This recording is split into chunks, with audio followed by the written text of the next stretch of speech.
영상으로 예배하는 우리 지체들도 주 안에서 사랑하고 축복합니다. 큰 은혜 받으시기 바랍니다. 오늘은 하나님을 아는 백성은 강하여 용맹을 떨치리라 라는 제목으로 하나님 말씀을 선포하겠습니다. 여러분, 지금은 컴퓨터나 인터넷이 아주 고도로 발달된 우리가 정보화 시대를 살고 있어요. 그래서 어떤 일에 대한 또 어떤 사람에 대한 정보를 얻기가 옛날보다 상대적으로 굉장히 쉽습니다. 그런데 반면에 어떤 사람들과 인격적으로 깊이 알아가는 것은 점점 어려워지고 있는 것 같아요. 그래서 요즘 현대인들은 소외감도 많이 느끼고 사랑과 정에 많이 굶주려 있는 것 같습니다. 날마다 우리가 지난 한 주간도 많은 사람을 만났지만 그 만남들이 대부분 피상적이고 형식적이고 정말 인격적인 교제를 나누며 마음과 마음을 주고받고 이렇게 만나는 그런 만남들이 많지 않습니다. 그래서 그렇게 많은 사람을 만났고 그렇게 많은 사람 중에 살고 있지만 왠지 모를 공허함과 외로움과 고독들이 우리에게 있어요. 요즘은 참 이렇게 혼자 하는 문화가 굉장히 보편화되어 있죠, 그죠? 너무나 많은 사람들이 혼자 많이 살아요. 혼자 밥 먹고, 혼자 술도 먹고, 혼자 여행도 떠나고, 혼자 그냥 TV도 보고, 영화도 가고, 이런 문화가 굉장히 팽배하게 일어나고 있어요. 한번 생각해 봤어요. 이런 현대 사회에서, 이런 정보화 시대에서 하나님과 성도들의 관계는 어떨까라는 거예요. 영적으로 보면 원리는 참 비슷한 것 같습니다. 지금 인터넷이 얼마나 발달됐는지 내가 하나님에 대하여 알고자만 한다면 정말 엄청난 정보와 여러분 지식을 알 수 있습니다. 설교도 그냥 핸드폰 탁 틀면 설교가 막 쏟아져 나오죠. 온갖 세미나가.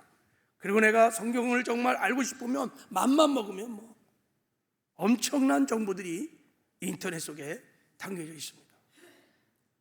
그리고 기독 서적이라든지 이런 모임들도 다양합니다.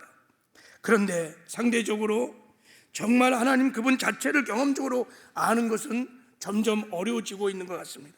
인격적으로 하나님과 교제를 하며 하나님을 아는 것이 점점 약해지는 것 같습니다. 여기서 하나님을 안다는 말은 머리로 지식으로 안다는 것이 아니라 주님과 인격적인 교제를 통하여 경험적으로 아는 것을 말해요. 그래서 성경에서 하나님을 안다고 말할 때 어떤 단어를 쓰냐면요, 히브리어의 야다라고 하는 말을 써요. 헬라어는 에피코노세이라고 하는 말을 써요. 여러분, 이 야다란 말이 처음 어디에 등장하냐면 창세기 4장에 보면 야다란 말이 나옵니다.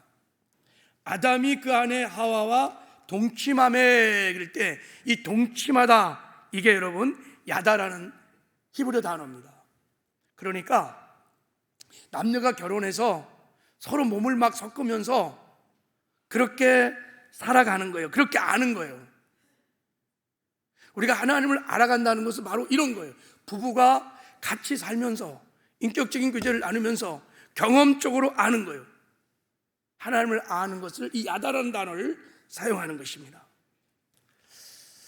우리가 하나님을 지식적으로 아는 것과 하나님을 정말 경험적으로 아는 것은 큰 차이가 납니다. 마치 생화와 조화의 차이만큼이나 아주 본질적인 차이가 나요. 제가 보기에 하나님을 지식적으로 아는 사람은 조화 같은 사람이에요. 하나님을 경험적으로 내가 하나님과 인카운트가 막 일어나서 하나님의 영광을 보고 그 영광 중에 하나님을 경험한 사람들이 있어요. 이런 사람들은 마치 생화와 같은 사람입니다. 자, 여러분, 이 생화는요 생명이 있어요. 그래갖고 생명의 향기가 나요. 그러니까 막 나비고 버리고 생명체가 막 생화하는 몰려들게 돼 있어요. 하나님을 경험적으로 아는 사람들은 신앙생활을 보면 생명력이 넘쳐요. 예수 그리스도의 향기가 드러나요. 그럴 때서 하나님의 영광이 나타납니다. 그래서 세상에 선한 영향을 미칩니다. 그가 가는 곳마다 그것이 직장이든 가정이든 영향을 미쳐요. 아름다운 삶을 삽니다. 그런데 이 조화는 생명이 없어. 그러니까 향기를 바라지 않아요. 그러니까 생명체들이 조화가 아무리 있어도 오질 않아요. 생명의 향기가 없기 때문인 것입니다. 하나님을 지식적으로 아는 자들이 다 여러분 조화 같아요. 생명력이 없어요. 예수의 향기가 없어요. 그러니까 나에게도 신앙생활이 다른 사람에게도 별 영향을 못 미쳐요. 아니 직장에서 당신이 예수 믿는 사람이었어? 10년 20년 사는데도 그때서 알아. 말하니까. 왜요? 하나님을 잘 알지 못하기 때문에, 머리로 지식적으로 알기 때문에 그런 것입니다.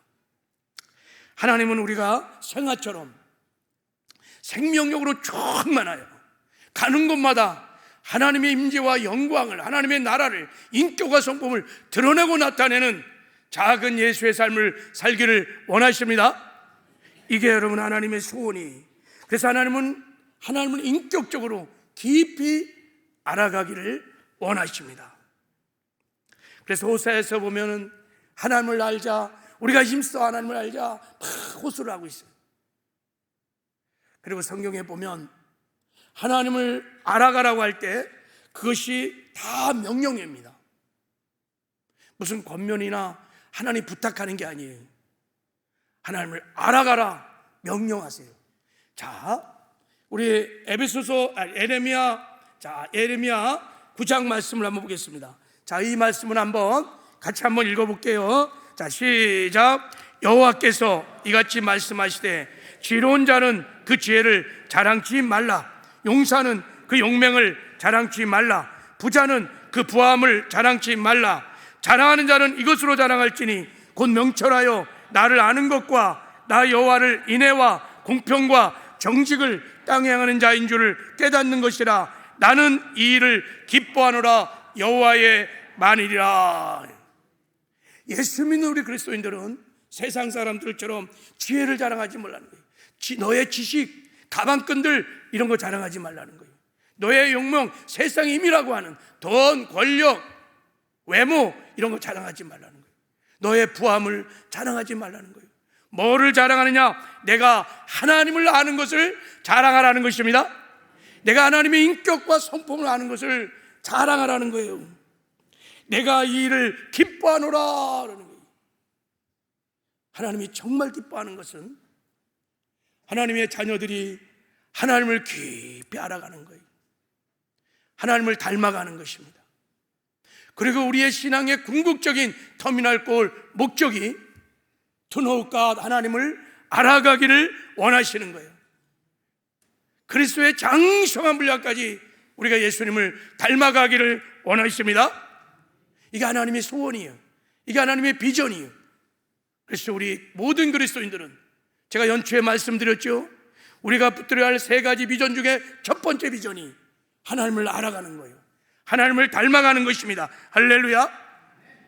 왜 하나님이 이토록 그렇게 하나님의 백성들이 하나님을 그렇게 알아가기를 원하실까요? 하나님을 알면 어떤 일이 일어날까요? 다니엘서 11장에 보면 2가지 중요한 일이 일어난다고 말씀하십니다. 자, 우리 11장 32절, 자, 오늘 본문 말씀인데 제가 안 읽었어요. 자, 같이 읽어요. 시작. 그가 또 언약을 배반하고 악한 자를 괴일로 타락시킬 것이나 오직 자기 하나님을 아는 백성은 강하여 용맹을 떨치리라. 그래서 하나님을 아는 백성은 첫 번째 강해요. 강하다. 두 번째, 하나님을 아는 백성은 용맹을 떨친다는 거예요. 그렇습니다, 여러분. 하나님을 아는 백성은 첫 번째 강합니다. 강해요. 무엇이 강한 사람일까? 목소리가 큰 사람이 강한 사람입니까? 아니면 키가 크고 근육이 막 튼튼한 사람이 강한 사람이에요? 아니면 돈과 명예를 한 손에 움켜쥔 사람이 강한 사람입니까? 예, 세상에 강한 사람의 기준은 다양하게 있을 거예요. 성경에서 말하는 강하다는 뜻은 이런 뜻입니다. 자, 이 강하다는 말이 히브리어로 하자크라는 단어인데 영어로 말하면 stand firm. 그러니까 흔들리지 않고 견고하게 서 있는 걸 말하는 거예요. 주변 영향에 받지 않고 견고하게 서 있는 것을 강하다고 말해요. 그럼 다시 말하면 반대로 성경에서 약하다는 뜻은 주변의 환경에 따라서 막 흔들거리고 요동하고 무너지는 사람들은 다 약한 사람들이에요. 여러분, 우리의 삶에 많은 만남과 사건과 일들이 있습니다. 이런 것들은 항상 긍정적이고 기분 좋고 좋은 것만 아니에요. 어떤 만남은, 어떤 사건들은, 어떤 사람들은 나에게 해를 끼치고 나를 고통스럽게 하고 파괴적인 것이 많습니다. 막 이런 것들이 막 밀려올 때 우리는 눌려. 이거를 여러분 고상한 말로 스트레스를 받는다 이래요. 스트레스를 막 받아요. 이런 스트레스를 받고 나면 막 우울해지고 낙심에 빠지고 좌절합니다. 그리고 몸의 현상으로도 나타나는데 불면증, 신경쇠약, 소화도 안 되고 막, 그리고 감정도 막 나타나요. 혈기를 막 부리고 분노하고 좌절하고 막 그래요. 아무튼 이런 것을 한마디로 말하면 영향을 받았다 그래요. 이렇게 영향을 받는 것, 스트레스를 받는 것을 성경에서는 약하다 이렇게, 약하다. 반대로 여러분, 영향을 받지 않는 것을 강하다 그러는 거예요. 막 불안한 환경들이, 고난의 환경들이 막 밀려와요. 그런데 거기에 낙심하고 절망하지 않아요. 고난의 환경이 없다는 뜻이 아니에요. 있어요. 그런데 그것이 나에게 영향을 미치지 않아요. 나를 좌절시키지 않아요. 나를 넘어지게 하지 않아요. 영향을 미치지 않아요. 그러면 이 사람을 강하다고 말하는 거예요. 강하다. 제가 이 축구공이 두 개가 있어요. 하나는 바람이 빠진 축구공이고 하나는 바람이 빵빵에 들어가 있는 축구공이에요. 저 축구공을요, 바람 빠진 축구공을 여러분 그냥 누르면 그냥 쑥 들어가 버려요. 찌르면 쑥 들어가 버려요. 그리고 이렇게 바운드도 안 돼요. 저는 바람 빠진 축구공을 성경에서 약하다는 거예요. 약하다. 근데 저 바람이 빵빵에 들어가는 축구공은 때리고 막 찌르고 막 던져도 전혀 요동치 않아요. 얼마나 잘 뛰어다니는지 몰라요. 저런 거를 여러분 강하다 이렇게, 강하다. 하나님을 아는 백성은 강하다라는 거예요. 마치 하나님을 아는 백성은 태풍의 핵과 같대요. 자, 이 태풍을 보세요. 태풍이 일어나면 온 세상이 난리죠. 다 뒤엎습니다. 태풍이 막 쓸어가면 막 다 넘어지고 자빠지고 쓰러지고 막 그 태풍에 견딜 자가 없어요. 근데요, 저 태풍의 눈, 저 태풍의 근원지는 아주 절대 고요를 유지한다고 그래요. 여러분, 강한 사람은 주변에 어마어마한 고난의 폭풍이 일어날지라도 그 폭풍에 휘말리지 않는 거예요. 영향을 받지 않아요. 두려워하지 않아요. 불안해하지 않아요. 마음의 절대 평안이, 절대 고요가, 절대 안정감이, 만족감이 넘쳐나요. 왜요? 하나님을 알기 때문인 거예요. 그 모든 상황이 하나님의 손 안에 있음을 알기 때문에, 하나님이 압력하여 손을 이루신 것을 알기 때문에, 하나님이 엘사다 전능자라는 것을 알기 때문에 마음에 요동치 않는, 뭐라고 말할 수 없는 절대 평안이 팍 넘치는 거예요. 하나님을 아는 자는 그래서 태풍의 눈과 같은 사람이에요. 하나님, 우리가 하나님을 깊이 알아가기를 원합니다. 할렐루야. 성경에 보면 성경의 인물들 중에 다 하나님께 크게 쓰임받았던 사람들은 하나님을 알았던 사람들이, 그것도 체험적으로 경험적으로 알았던 사람들입니다. 그 중에 대표적인 사람들이 오늘 본문에 다니엘과 세 친구들입니다. 다니엘과 세 친구들은 진짜 강한 사람이었습니다. 세상이 감당치 못하는 정말 강한 자들이었습니다. 여러분, 그들은 이 세상에서 가장 최강이라고 말했던 바벨론 제국의 노예로 끌려왔거든요. 그래서 노예였습니다. 노예. 그 당시 바벨론 제국은 패권 국가였습니다. 그러니까 바벨론 제국의 문화, 정치, 경제, 그리고 종교, 이것이 열방에 영향을 미치는, 절대적인 영향을 미치는 나라였습니다. 그 나라의 노예들이었거든요. 여러분, 패권 국가라는 것은, 지금 이 시대 패권 국가는 아마 미국이라고 말할 수 있어요. 미국의 영향이 대단합니다, 여러분.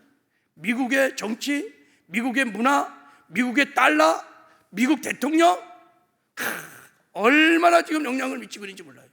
그래서 트럼프가 대통령 되면도 지금 전 세계가 좀 떨리잖아요. 이게 패권 국가예요. 바로 이런 막강한 패권 국가에, 바벨론 제국에 이들이 다 뭐냐? 다 포로로 끌려갖고 노예였어요, 노예.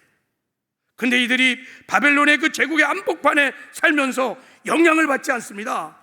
바벨론의 문화에, 바벨론의 가치에, 그 바벨론의 타락한 문화의 정치에 요동하지 않아요. 타협하지 않아요. 굴복하지 않아요. 오히려 그 문화의 한복판에서 믿음을 지킵니다. 신앙의 지조와 절개를 지킵니다. 그리고 영향을 미치면서 그 나라에 하나님의 나라를 건설하고 하나님의 영광을 드러내는 삶을 삽니다. 어떻게? 그들은 하나님을 아는 자들이었습니다. 어느 정도느냐?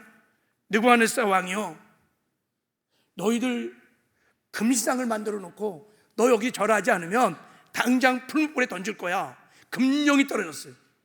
근데 바벨론과 저기 다니엘 세 친구들은요, 뭐라고 말하냐면요, 이렇게 말합니다. 왕이시여, 우리 하나님이 반드시 우리를 풀무불에서 건져내실 것입니다. 그러나 그렇게 아니하실지라도 우리는 왕의 신들에게 섬기지도 않고 왕이 세우신 금상에 절하지도 아니할 것입니다. 할렐루야. 타협하지 않아요. 무너지지 않아요. 굴복하지 않아요. 이거를 강하다 그러는 거예요. 강하다. 하나님은요, 이 험악한 세상에, 타락한 세상을 살아가는 하나님의 자녀들이, 하나님의 백성들이 하나님을 깊이 알므로 이렇게 다니엘과 세 친구처럼 강한 자가 되기를 원하십니다. 그리고 하나님을 아는 백성은 두 번째 특징이 뭐냐면 용맹을 떨친다는 거예요. 용맹을 떨친다. 자, 용맹을 떨친다는 말은 영어로 take action이에요. 주변 환경에 영향을 받지 아니할 뿐 아니라 더 나아가서 그 주변의 환경들을 믿음으로 정복하고 다스리는 거예요. 할렐루야. 자, 예를 들어서 막 나를 좌절시키고 낙담시키는 환경이 막 있다면 그 속에서 자신이 좌절당하지 아니하고 낙심당하지 아니하고 하나님을 아는 사람은 한 발짝 더 나가서 나를 좌절시키고 낙담케 하는 그 환경을 정복하는 거예요. 다스리는 거예요. 그리고 거기서 하나님의 나라를 건설하는 거예요. 하나님의 영광을 드러내는 거예요. 이거를 용맹하다 이렇게 말하는 거예요. 강한 것은 영향을 받지 않는 것이고 용맹한다는 것은 영향을 미치는 거예요. 나를 미워하는 사람이 있을 때 나는 똑같이 미워하지 않고 그것 때문에 화가 나고 속상하지 아니하고 낙심하지 아니하고 용서해 줄 뿐만 아니라 이거로 끝나는 게 아니에요. 하나님을 정말 아는 자들은 그 사람이 변할 때까지 그 사람을 사랑으로 섬기는 거예요. 그래서 마침내 그 사람이 사랑의 사람으로 세워질 때까지 그를 섬기는 거예요. 이거를 여러분 용맹을 바란다고 말하는 것입니다. 여러분, 하나님을 아는 사람들은 막 다가오는 고난의 환경, 어쩔 수 없는 이런 열악한 환경들을 여러분 우리가 컨트롤할 수 없다는 것을 알고 있지만, 그러나 이런 고난의 환경 속에서 내가 어떻게 반응에 따라서 이것이 실패가 될 수도 있고 행복이 될 수도 있고 성공이 될 수도 있는 걸 알고 있어요.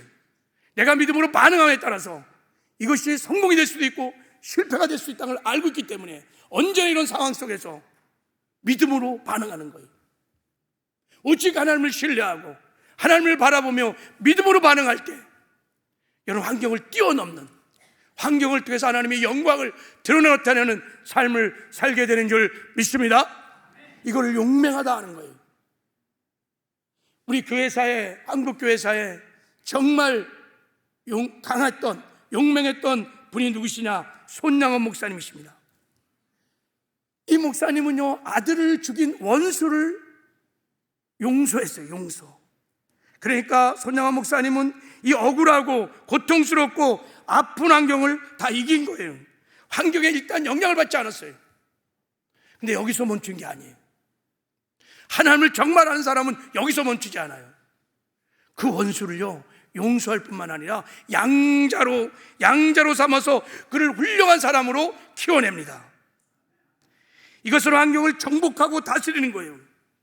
이 억울한 환경, 이 안타까운 환경을 믿음으로 반응함으로 그곳에 하나님의 나라가 세워지고 하나님의 영광이 드러나게 하신 거예요. 그래서 여러분, 손양원 목사님의 별칭이 뭐예요? 사랑의 원자탄이라고 부르는 거예요. 원자탄이 터진 거예요. 그것도 사랑의 원자탄이 빵 하고 터지니까 이 삼천리 만국에서 하나님의 영광이 나타나는 거예요. 그 영광을 보고 사람들이 하나님을 알기 시작합니다. 사랑의 하나님, 십자가의 하나님, 용서의 하나님, 사랑의 하나님을 목도하기 시작한 거예요. 어떻게 이런 삶을 살 수 있었을까요? 손양원 목사님은 하나님을 아는 사람이 머리로 지식을 한 게 아니에요. 주님과의 인격적인 교제를 통하여 그의 영광 안에서 하나님을 알았어요. 그 십자가의 사랑을 머리로 지식으로 한 게 아니에요. 실제로 체험했어요. 그 무조건적인 사랑, 희생적인 사랑, 영원한 사랑, 십자가의 사랑을 실제로 체험했기 때문에 원수도 용서하고 원수도 사랑할 수 있었고 이 상을 뛰어넘어 하나님의 나라를 건설하는 영광스러운 삶을 살게 된 줄 믿습니다. 오직 하나님을 아는 백성은 강하여 용맹을 떨치리라. 여러분, 지금 하나님을 아는 자들은 강하고 용맹을 떨치는 삶을 살 수 있어요. 그래서 하나님 지금도 하나님의 자녀들이 하나님을 깊이 알아가기를 원합니다. 할렐루야. 하나님을 알아가는 것이 우리의 힘인 거예요. 하나님을 아는 것이 진짜 복인 거예요. 여러분이 아멘을 안 하셔서 옆 사람에게 하나님을 아는 것이 힘입니다. 우리 한번 잘해.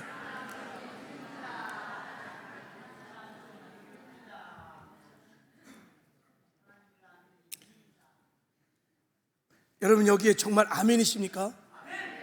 내가 하나님을 아는 것이 복인 줄 정말 아멘이십니까? 여러분이 결단을 하셔야 돼요.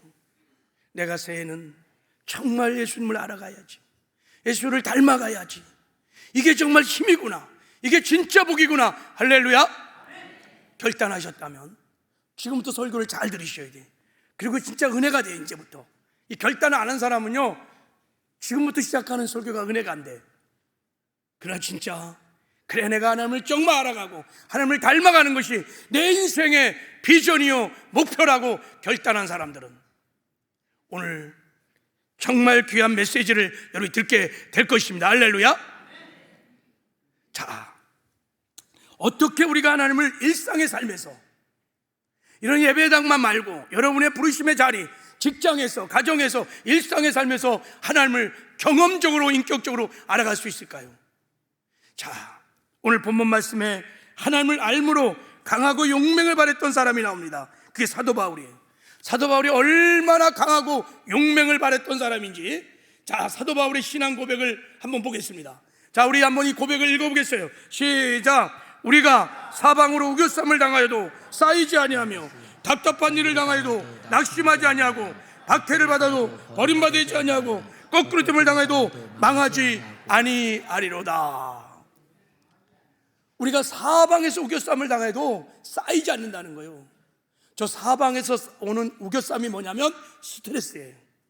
막 사방에서 스트레스가 막 오는데 나는 스트레스를 받을 수 없다는 거예요. 이게 강한 긍정이거든요.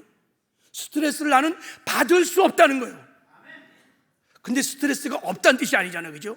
스트레스가 있어요. 그의 삶의 정황에 스트레스가 있어요. 근데 나는 스트레스를 받을 수 없다는 거예요.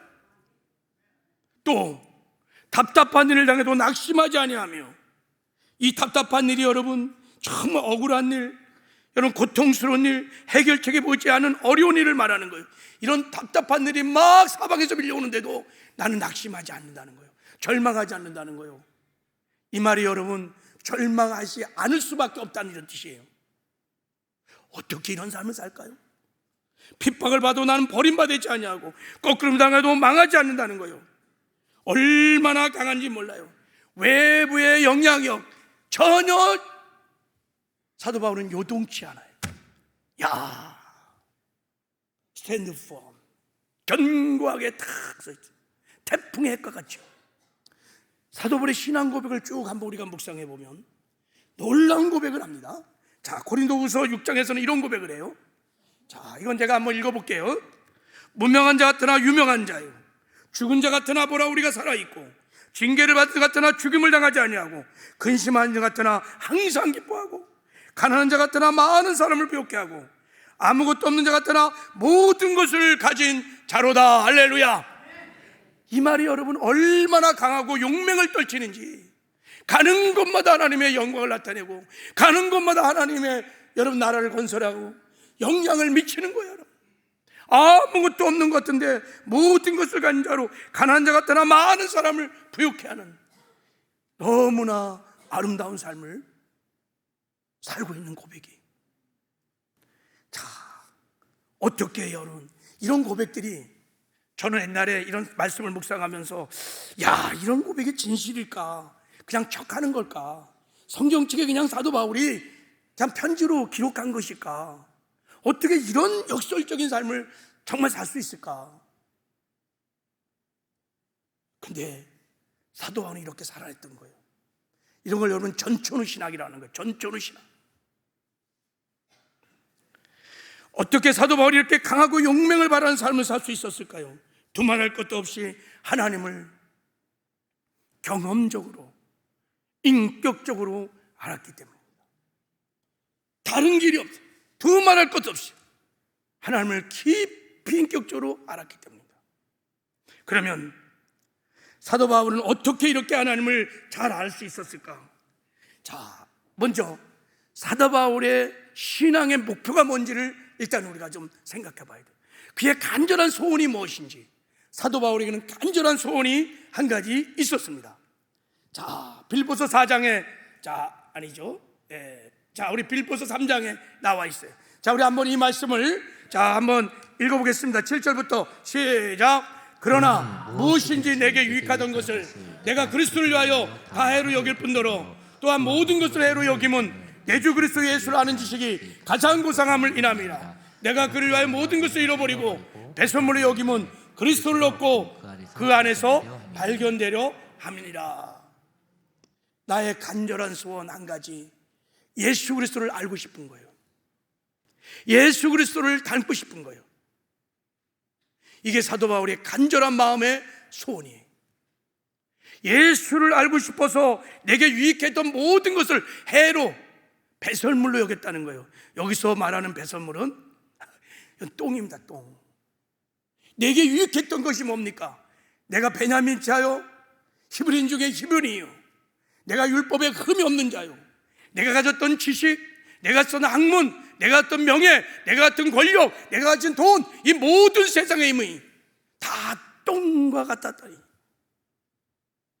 여러분, 지금 사도 바울이 이런 학문이나 지식이나 명예나 권력이나 돈이나 이런 게 쓸데없다, 이런 가질 필요가 없다, 그런 뜻이 아니라 내가 예수님을 알아가는 것에 비하면 이런 것들은 아무것도 아니라는 거예요. 아무 가치가 없다는 거예요.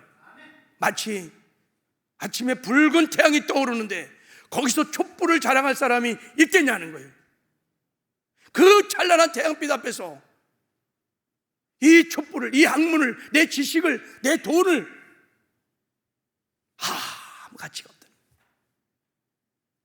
그토록 사도 바울은 예수님을 알아가는 것을, 예수를 닮아가는 것을 귀하고 가치 있게 중요하게 여겼던 것입니다. 왜 그랬을까요? 그러면요, 왜 이렇게 사도 바울은 목숨을 걸어서, 생명을 걸어서 예수를 알고 싶어 했을까요? 다 버리면서. 자, 그 비밀이 오늘 본문 7절에 나와 있습니다. 사도 바울이 이렇게 고백합니다. 우리 한번 읽어보겠습니다. 시작. 우리가 이 보배를 질그릇에 가졌으니 이는 심히 큰 능력은 하나님께 있고 우리에게 있지 아니함을 알게 하렴이라. 질그릇 같은 내 인생에 보배가 있다는 거예요. 이 보배가 누굴까요? 예수 그리스도이십니다. 질그릇 같은 깨어지기 쉬운 보잘것없는 나에게 보배이신 예수님을 내가 모시고 살기 때문에 그 보배이신 예수님을 나는 정말 알고 싶다는 거예요. 여러분, 왜 사도 바울이 자기의 인생을 질그릇에 비유하고 예수님을 보배로 비유를 했을까요? 그것은 하나님이 우리에게 주신 최고의 은혜, 최고의 축복이 예수님이라는 것을 표현하기라는 거예요. 이 세상에 가장 귀하고 아름답고 존귀한 게 보석이에요. 보석. 하나님이 우리 인생에 주시는 최고의 은혜, 최고의 축복은 예수님이 죽으시고 부활하신 다음에 성령으로 우리 안에 오셔서 우리와 임마누엘 하시는 은혜인 것을 믿으시길 바랍니다. 이게 하나님이 우리에게 주신 최고의 축복인 거예요. 최고의 은혜인 것입니다. 왜냐하면요, 예수 그리스도 안에 다 있기 때문인 것입니다. 자, 사도 바울은 이렇게 고백합니다. 자, 내가 그리스도와 함께 십자가에 못 박혔나니 이제 내가 산 것 아니요 내 안에 그리스도가 사신다고 고백하면서 그 그리스도 안에 지혜와 지식의 모든 보화가 다 감추어져 있느니라. 예수 안에 다 있습니다. 예수 안에 구원도 있고요, 생명도 있고요, 의도, 거룩함도, 지혜와 능력도, 부와 건강과 축복이 다 예수 안에 있습니다. 천국도 주님 안에 있습니다. 예수님이 십자가에서 죽으실 때 우리 죄를 구속하시고 우리를 의를 주셨어요. 그가 가난하시만 부유하신 분과 가난하게 되심으로 우리에게 부여를 주셨어요. 그가 채찍에 맞음으로 질병을 다 감당하시고 건강을 주셨어요. 예수 안에 다 있습니다. 그래서 하나님께서 에베소 1장에 보면 예수 그리스도를 우리에게 주시면서 우리를 하나님의 아들로 삼으시면서 내가 하늘에 신령한 모든 복을 다 너에게 주었느니라. 다 주셨습니다. 우리가 이 예수로만 충만할 수 있다면 이 세상에서 하나님의 자녀들을 감당할 사람이 없고 부족함이 없는 넉넉한 삶을 살게 될 줄 믿습니다. 송경미 목사님이 충만이라는 복음성가를 작사해서 불렀어요. 야, 제가 그 찬양을 처음 들을 때 정말 온몸이 막 이렇게 전기가 오듯이, 야, 이분은 정말 이 임마누엘 복음을 정말 알고 계신 분이구나. 내 안에 함께 하시는 임마누엘 은혜가 최고의 은혜라는 것을 이분은 알고 있었어요. 그래서 예수의 충만을 노래하는 거예요. 가사가 얼마나 아름다운지 모릅니다. 한번 제가 읽어볼게요. 무명이어도 공허하지 않는 것은 예수 안에 나 만족함이라. 가난한에도 부족하지 않는 것은 예수 안에 오직 나는 부요함이라. 고난 중에 견딜 수 있는 것은 주의 계획 믿기 때문이라. 실패하여도 일어설 수 있는 것은 예수 안에 오직 나는 승리함이라. 난 예수로 충만하네. 난 예수로 충만하네. 영원한 왕 내 안에 살아 계시네. 할렐루야. 하늘과 땅의 모든 권세를 가지신 영원한 왕께서 내 안에 질그릇 같은 내 인생에 살아 계시네. 할렐루야. 그렇습니다, 여러분. 우리가 이 땅에 사는 동안에 예수로 충만하기만 하면 무명이어도 괜찮아, 가난하여도 고난이 닥쳐도 실패해도 몸이 약해도 아무 문제가 없습니다. 예수 안에 모든 것이 있기 때문인 거예요. 그래서 이 임마누엘 은혜가 깨달아지면 이렇게 고백해요. 주님, 저는 주님 한 분만으로 충분합니다. 할렐루야. 여러분, 많은 사람들이 은혜를 구해요. 근데 너무 안타까운 것은 받은 은혜가 너무 적은 사람처럼 은혜를 막 갈망하고 은혜를 구해요. 오늘은 특별한 은혜를 체험할 수 있을까? 오늘은 더 큰 은혜를 받을 수 있을까? 은혜를 막 구해요. 아닙니다, 여러분. 받은 은혜 보라. 여러분, 이미 우리에게 주신 은혜를 좀 바라보시기 바랍니다. 여러분이 그 은혜를 구하지 말고 내 안에 계신 주님, 임마누엘 은님, 최고의 축복, 최고의 사랑을 여러분 구하시기를 바랍니다. 이것을 믿고 깨닫고 하나님은 누리기를 원하는 거예요. 이게 정말 믿어지면, 은혜를 누린다면 더 이상 무슨 은혜를 구할게요? 더 이상 무슨 사랑을 우리가 구할까요? 내 안에 임마누엘 하신 이 은혜도 누리지 못하면 이것 제껴놓고 다른 은혜를 구할 때 하나님 보시기에 얼마나 안타깝겠어요. 말씀드린 대로 붉은 태양이 떠올랐는데 거기서 촛불을 구하는 그 하나님의 자녀를 바라보는 하나님의 마음이 얼마나 안타깝겠어요. 내가 전부를 줬는데. 여러분, 임마누엘의 이 복음이 믿어지면 이런 찬양을 불러요. 높은 산이 거친 들이 초막이나 궁궐이나 내 주 예수 모신 곳이 그 어디나 하늘나라. 할렐루야. 근데 이 복음이 이미 받은 이 엄청난 이 축복을 안 믿으면, 누리지 못하면 우리는 늘 거친 들 싣고 높은 산을 구해요. 초막 싣고 궁궐을 구해요. 하나님 높은 산에 올려주세요. 출세하고 성공해 주세요. 궁궐 주세요. 왜요? 왜 이런 것을 구하는 것입니까? 막 금식하며 구해요. 막 하나님께 구해요. 왜요? 이런 것을 올려야, 높은 산에 올라가야, 궁궐에 살아야 인생의 안정과 만족과 행복을 느낄 수 있다고 생각하기 때문인 거예요. 그렇지 않습니다. 정말 높은 산에 가면, 정말 궁궐에 있으면 우리 삶에 진정한 안정이, 만족이, 행복이 올까요? 아닙니다. 예수 그리스도 안에 우리의 진정한 만족과 행복이, 여러분, 축복이 있는 줄 믿습니다. 이것이 정말 믿어지고 깨달아지면 높은 산 구하지 않아요. 여러분, 궁궐 구하지 않아요. 거친 들에 있다고, 여러분, 이 초가상가에 있다고 낙심하고 절망하지 않아요. 오직 내 안에 계신 예수님을 구할 줄 믿습니다. 이 찬양을 부르는 거예요. 이게 실제가 되는 거예요. 이 찬양이.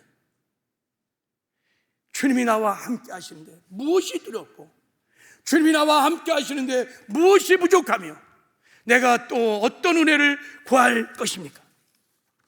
그래서 여러분, 찬송해 보면 나 무엇과도 주님을 바꾸지 않으리, 다른 어떤 구하지 않으리, 오직 주님만이 내 삶의 도움이시니 내가 주의 얼굴 보기를 원합니다. 할렐루야. 내 안에 계신 주님의 얼굴, 주의 임재, 주의 영광을 구하게 되어 있어요.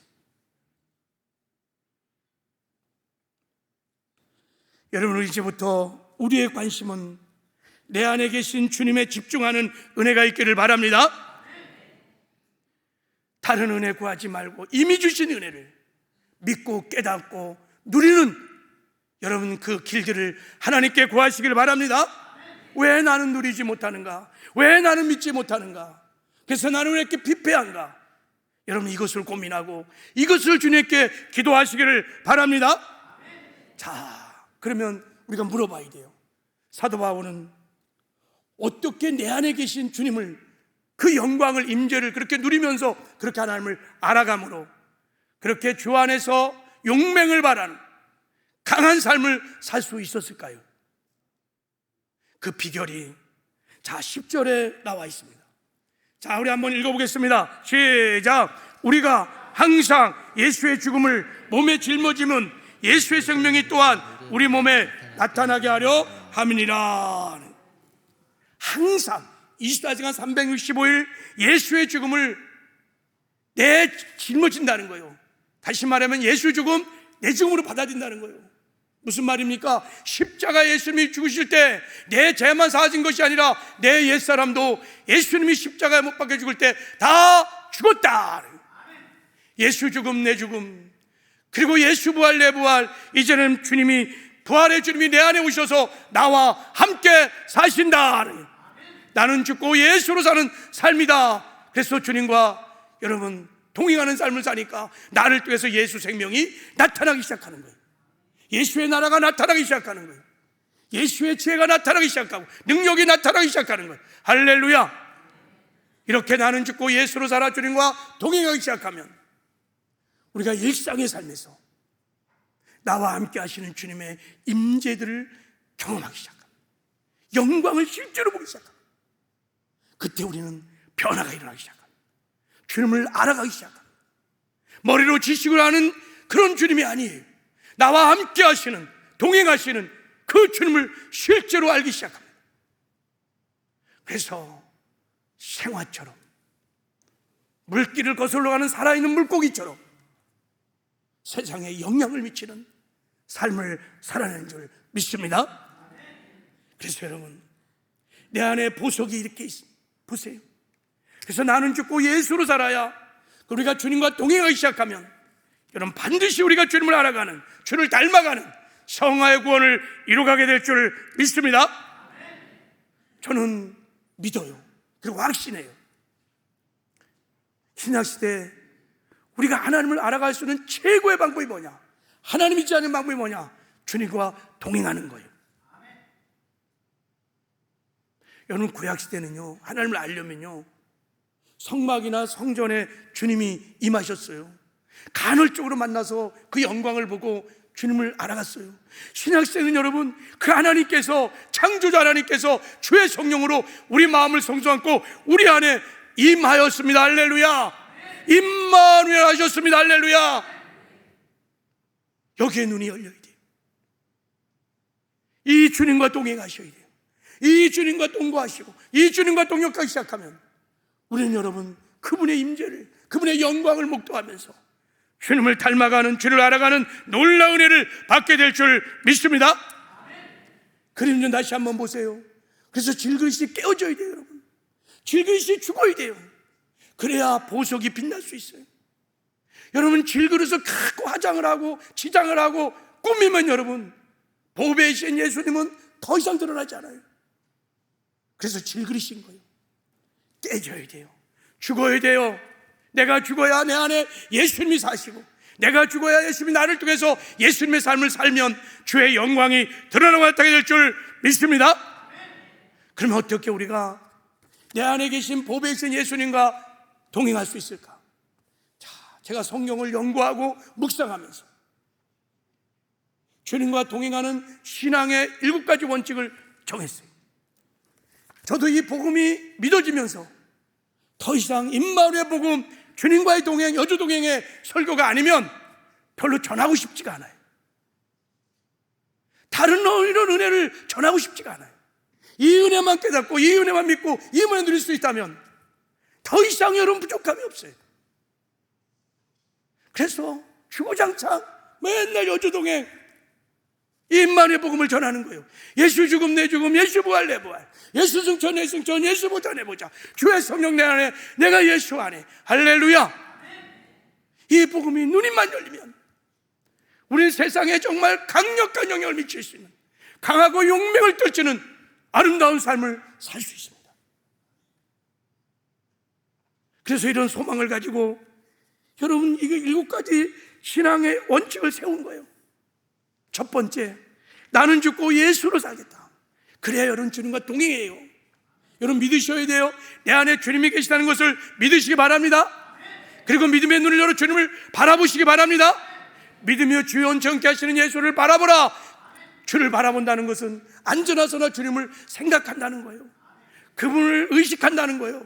제가 지금 설교하면서도 주님이 나와 함께하는 걸 의식하며 설교하듯이, 주를 바라보는 것은 여러분의 직장에서, 여러분의 깔매가 자리에서 눈에 보이지 않지만 이 자리에 우리와 함께 하시는 그 주님을 의식하며 그 주님을 생각하며 여러분 말도 하고 직장생활도 하는 거예요.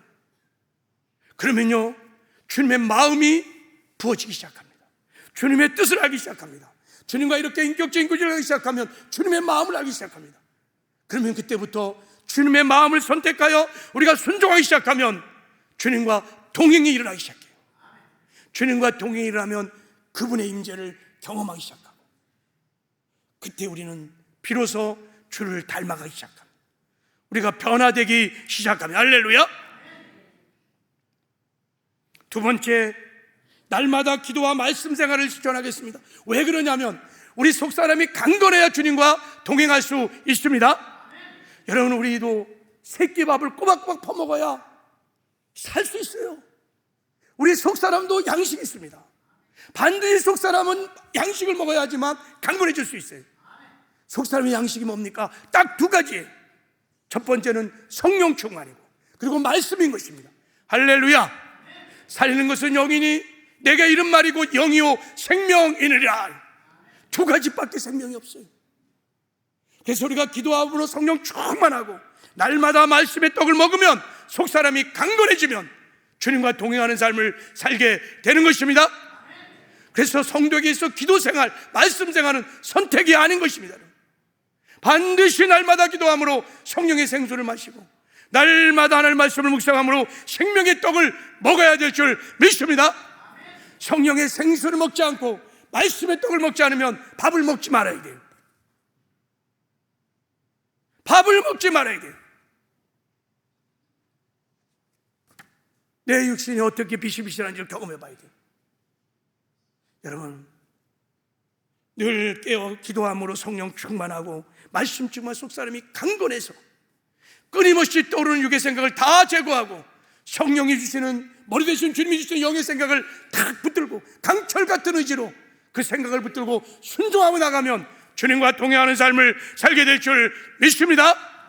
그래서 하나님의 아는 백성이 되어서 여러분의 삶의 자리에서 이 죄악이 간영한 이 세상의 한복판에서 강하여 용맹을 떨치는 하나님 나라를 세우고 하나님의 영광을 드러나타내는 손양원 목사님 같은 그런 승리하는 삶을 살아내기를 주님의 이름으로 축복합니다.